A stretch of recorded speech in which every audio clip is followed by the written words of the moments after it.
Nous vous remercions de l'intérêt que vous manifestez à vouloir étudier au Canada.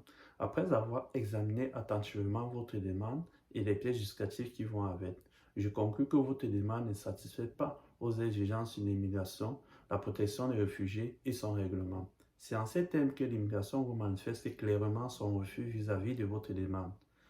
Dans cette vidéo, je me propose de partager avec vous les principales causes de refus d'une demande de certificat d'acceptation du Québec. Et à la fin de la vidéo, je vous donnerai en bonus quelques astuces techniques pour pouvoir y remédier à cela. Et nous allons essayer de démêler ensemble quelques mots techniques qui nous font souvent très peur, à savoir une intention de refus, un rejet d'une demande ou un refus. Alors, ce sont des thématiques qui t'intéressent. Je t'invite à suivre la vidéo jusqu'à la fin.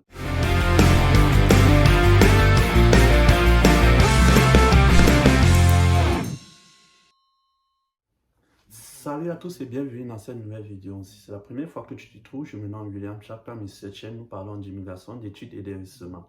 Alors, ce sont des thématiques qui t'intéressent. Juste trois choses à faire. Tu t'abonnes, tu likes et tu partages au maximum. Ceci dans le but de pouvoir impacter le plus grand nombre de personnes qui sont dans la même situation que toi et de les aider aussi dans leur processus d'immigration. Et surtout, n'oublie pas d'activer la cloche de notification pour pouvoir être informé des nombreuses autres vidéos qui paraîtront dans les jours à venir.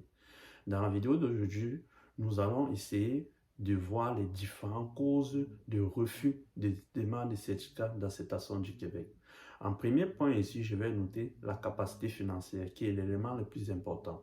Dans la capacité financière, nous avons deux points très importants. Soit elle est insuffisante, soit elle est non justifiée. Insuffisante dans quel cas? Pour pouvoir justifier, pour pouvoir prouver une capacité, pour pouvoir la capacité financière suffisante doit être équivalente à une année de subsistance plus les frais de votre formation. C'est ces deux qui donnent la somme exacte qui correspond pour votre capacité financière. Et il faut la justifier. Il ne faut pas juste vous contenter de fournir un relevé bancaire contenant des millions de dollars ou faire un virement international. Ça ne suffit pas. Il faut justifier ses capacités financières. Pour la justifier, vous devez fournir vos relevés bancaires, votre attestation d'activité, votre contrat de travail. On doit voir les preuves de ces fonds-là. Et ces fonds doivent être disponibles sur votre compte bancaire pour une durée d'environ 6 mois à 12 mois. Au sujet de la capacité financière, pour mieux vous détailler, pour mieux vous expliquer ce point, nous allons aller au cas par cas. Premièrement, nous allons prendre le cas si vous payez vos frais de scolarité. Comment prouver cela? Premièrement, vous devez fournir comme preuve de moyens financiers une preuve de revenu stable telle que votre salaire, un contrat de travail, vos relevés de paie. Si vous-même vous êtes salarié et vous allez être votre propre garant. Vous devez aussi fournir une preuve des frais de scolarité de tout votre programme, plus une année de subsistance, c'est-à-dire des frais de nutrition, logement, pour se vêtir, pour manger, tout doit être compris. C'est ça qu'on appelle frais de subsistance. En deuxième point, si le garant est un salarié qui n'est pas proche de vous, qui n'est pas votre frère, votre mère, votre oncle, votre tante, c'est un membre éloigné de la famille. Il doit fournir une lettre de prise en charge légalisée par un notaire. Une lettre de prise en charge, c'est-à-dire, il doit rédiger une lettre manuscrite explicitant la raison pour laquelle il vous prend en charge votre lien de parenté. En deuxième point, il doit fournir une attestation d'emploi plus un bulletin de paie. Ces bulletins de paie d'environ 6 mois. En troisième point, il doit fournir ses relevés bancaires d'environ 6 mois. Et en quatrième point, un document d'état civil montrant le lien de parenté avec vous. Un document d'état civil, notamment l'extrait d'acte de naissance, c'est le plus recommandé dans ce cas, qui doit montrer votre lien de parenté.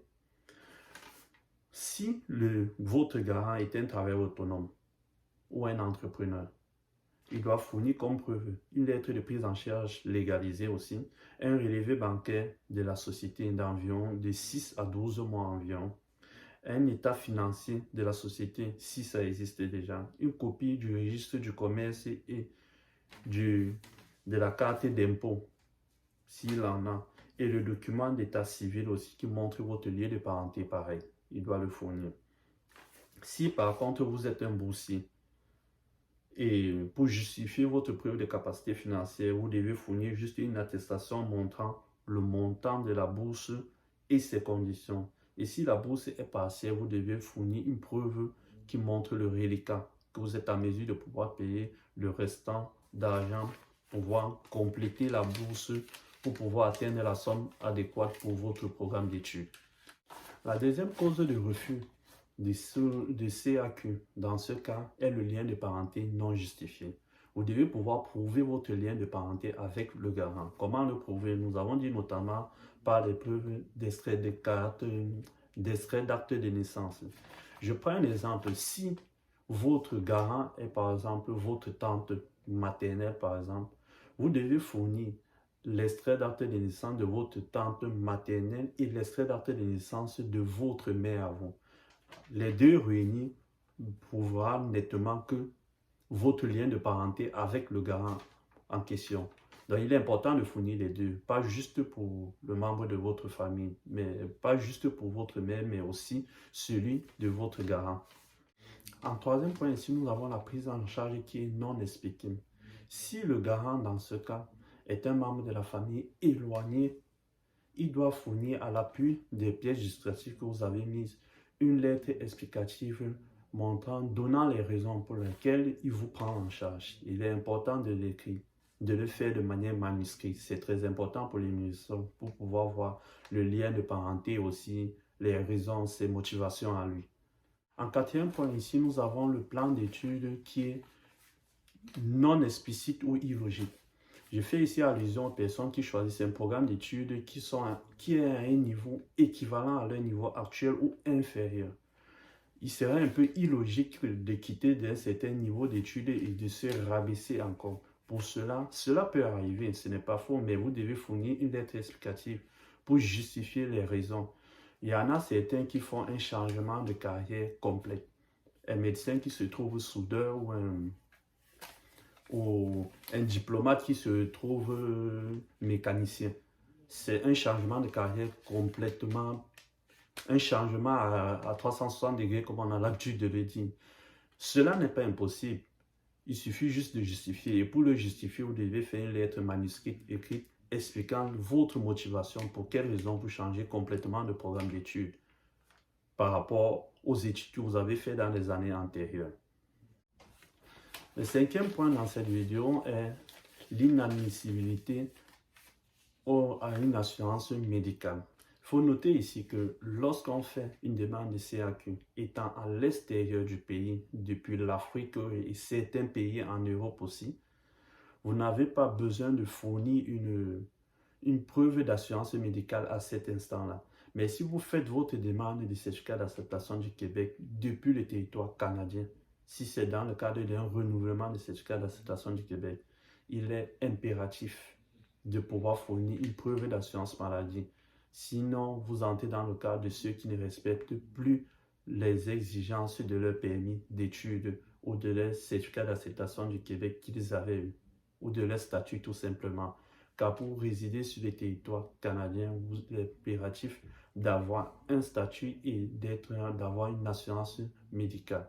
Une assurance médicale pour étudiants, pour la plupart, pour ceux qui viennent pour les études. Dernière cause de refus de certificat d'acceptation du Québec dans ce cadre est des informations inexactes. Et cela vous classe dans une catégorie de fraude lorsque vous fournissez des informations inexactes ou non vérifiées.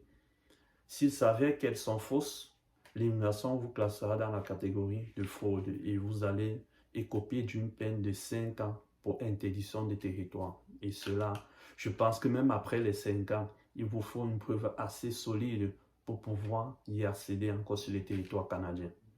J'ai ainsi balayé en quelques minutes les principales causes de refus du certificat d'acceptation du Québec. Il est important de préciser ici que le certificat d'acceptation du Québec n'est désigné que pour ceux qui veulent résider sur le territoire québécois, qui veulent effectuer des études sur le territoire québécois.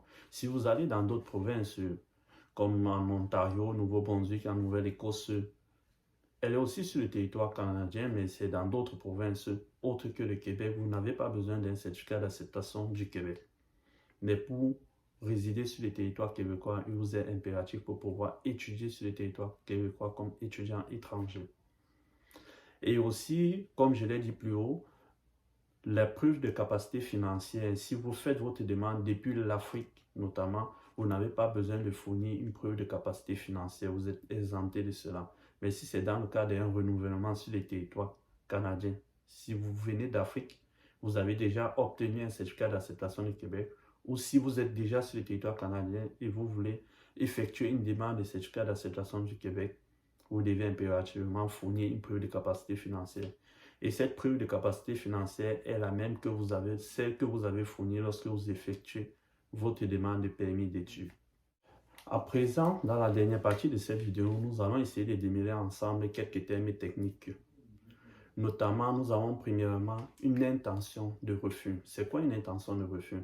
L'intention de refus survient lorsque vous avez présenté une demande auprès de l'immigration et que votre demande a été incomplète. Notamment, vous avez omis d'y ajouter certains documents. L'immigration ne pouvant pas traiter immédiatement votre demande vous enverra, dans le cadre du CAQ, une intention de refus. Surtout si vous avez omis de mettre des pièces telles que une lettre, une assurance maladie, qui est un élément très capital, ou une preuve que vous avez fait de vos études votre priorité première, c'est-à-dire vous avez étudié à temps plein quand vous êtes arrivé sur le territoire canadien. Hormis cela, ce sont les principales causes qui font appel à une intention de refus. Et lorsque vous avez une intention de refus, vous avez une durée de 90 jours, soit 3 mois maximum pour pouvoir compléter les pièces justificatives. À la suite de quoi, si vous n'avez pas complété ces pièces, vous allez recevoir par la suite un rejet du dossier. Lorsque vous avez ce rejet du dossier, donc, le plus souvent, elle est sans appel, c'est une décision finale. Mais dans certaines conditions, vous pouvez accompagner de certains conseillers d'immigration pour pouvoir y remédier pour un nouvel examen du dossier. Mais il est important ici de noter que, bien qu'elle soit sans appel, le rejet du dossier, cela ne vous interdit pas de pouvoir soumettre un nouveau dossier. Vous pouvez tout simplement abandonner l'ancien dossier et perdre les frais d'examen du dossier de CAQ et soumettre une nouvelle demande en complétant entièrement la documentation telle que demandée dans la première et la demande sera à nouveau examinée. Le dernier point de cette technique, comme nous l'avons dit, c'est le refus simplement. Le refus survient lorsque vous avez fourni toute la documentation adéquate et après examination de cette documentation, l'immigration en tire comme conclusion que vous n'êtes pas en train de satisfaire aux exigences de la loi sur l'immigration, vous n'avez pas respecté vos conditions de séjour, notamment vous n'avez pas fait de vos études votre priorité première, c'est-à-dire par exemple que vous avez, quand vous êtes arrivé sur le territoire, vous ne vous êtes pas mis directement aux études ou vous avez étudié à temps partiel, pourtant en tant qu'étudiant international, vous avez l'obligation d'étudier à temps plein. Voici ainsi résumé, c'est la petite vidéo que je voulais partager avec vous pour essayer de vous éclairer sur ces différents thèmes et aussi pour vous présenter les différentes causes de refus des demandes de certificat d'acceptation du Québec et comment y remédier.